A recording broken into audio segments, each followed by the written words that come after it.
আসসালামু আলাইকুম। আশা করি সবাই ভালো আছেন। আলহামদুলিল্লাহ, আল্লাহর অশেষ রহমতে আমরা আপনাদের দোয়া ভালো আছি। যেখান থেকে আমার ভিডিওটি দেখছেন, ছোট হলে আদর স্নেহ ভালোবাসা, আর বড় হলে আমার সালাম। আমি আপনাদের মাঝে নতুন একটি ভিডিও আমার ভিডিওটি কি তা সম্পূর্ণ ভিডিও যে আমার সঙ্গে থাকুন, দেখতে থাকুন। দেখুন, আপনাদের ভাইয়া থানকুনি পাতা বলেন, আদামনি পাতা বলেন, যেটা দেশি একদম ছোট বাচ্চারা কুড়ে নিছে, ওইখান থেকে নিয়ে আসছে কিনে আপনাদের ভাইয়া। তো আমি এখন এগুলো সুন্দর, আর এগুলাকে আমি সুন্দর করে ধুয়ে পরিষ্কার করে এখন ধুয়ে নিয়ে আসছি।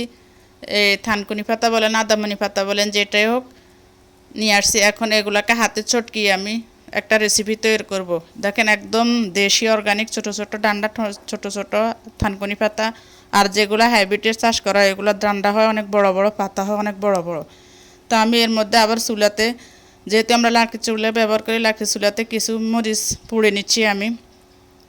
এই পোড়া মরিচ দিয়ে হাতে চটকিয়ে আমি এই থানকুনি পাতার রেসিপিটা তৈরি করব, আপনাদের মাঝে শেয়ার করব। সম্পূর্ণ ভিডিও জুড়ে আমার সঙ্গে থাকুন, দেখতে থাকুন। আমার মরিচ পোড়া শেষ। এখন এর মধ্যে আমি চুলাতে একটা আলু দিছি, এই আলুটা এখন উঠিয়ে নিচ্ছি।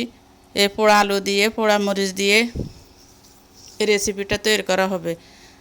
দেখেন, এর মধ্যে আমি 2 টুকরা মাছ ভাজি করে নিয়েছি, আর কিছু পেঁয়াজ তাও তেলের মধ্যে হালকা বাদামি কালার করে ভেজে নিয়ে আসছি। তো আমি সবগুলোকে এখন একত্রিত করে এগুলোকে হাতে চটকিয়ে সুন্দরভাবে একটা রেসিপি তৈরি করব। দেখুন, মিহি করে চটকিয়ে নিতেছি, আর এর মধ্যে যে আলুটা আছে, আলুটা সবগুলো মিলিয়ে আমি এখন চটকি চটকি একটা রেসিপি তৈরি করব।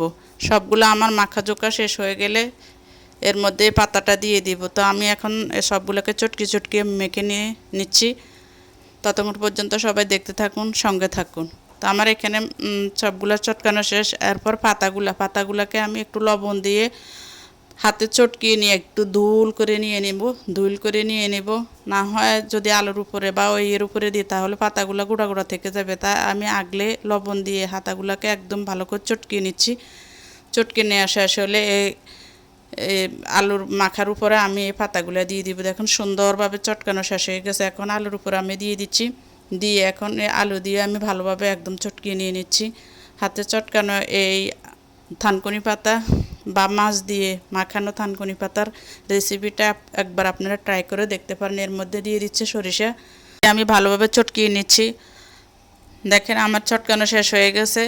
এখন এগুলা দিয়ে একদম পেট ভরে, মন ভরে, অনায়াসে আপনারা পেট ভরে ভাত খেতে পারবেন। 2-1 প্লেট ভাত অনায়াসে খেতে পারবেন। দেখেন, আমার রেসিপিটা তৈরি করা হয়ে গেছে। দেখতে তেমন লোভনীয়, খেতেও তেমন লোভনীয় হয়েছে, সুস্বাদু হয়েছে। তো আপনারা একবার আমি যেভাবে করছি এভাবে আপনারা একবার এভাবে রেসিপিটা তৈরি করে খেতে পারেন। অনেক সুস্বাদু, অনেক মজাদার।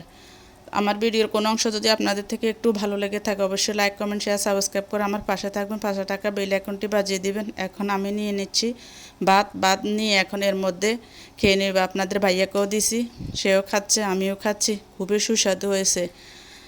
আপনারা বাসায় একবার বানিয়ে খেতে পারেন, অনায়াসে পেট ভরে, মন ভরে। এটা দিয়ে 2-1 প্লেট ভাত খাওয়া যাবে। তাহলে আজকের মতো এখানে, আল্লাহ হাফেজ, আসসালামু আলাইকুম। যদি আপনাদের ভিডিওটি ভালো লাগে, অবশ্যই একটি লাইক, কমেন্ট, শেয়ার, সাবস্ক্রাইব করে পাশে থাকবেন। আর আপনাদের সুন্দর সুন্দর মূল্যবান মতামত জানিয়ে যাবেন। তাহলে আজকের মতো এখানে, আল্লাহ হাফেজ, আসসালামু আলাইকুম।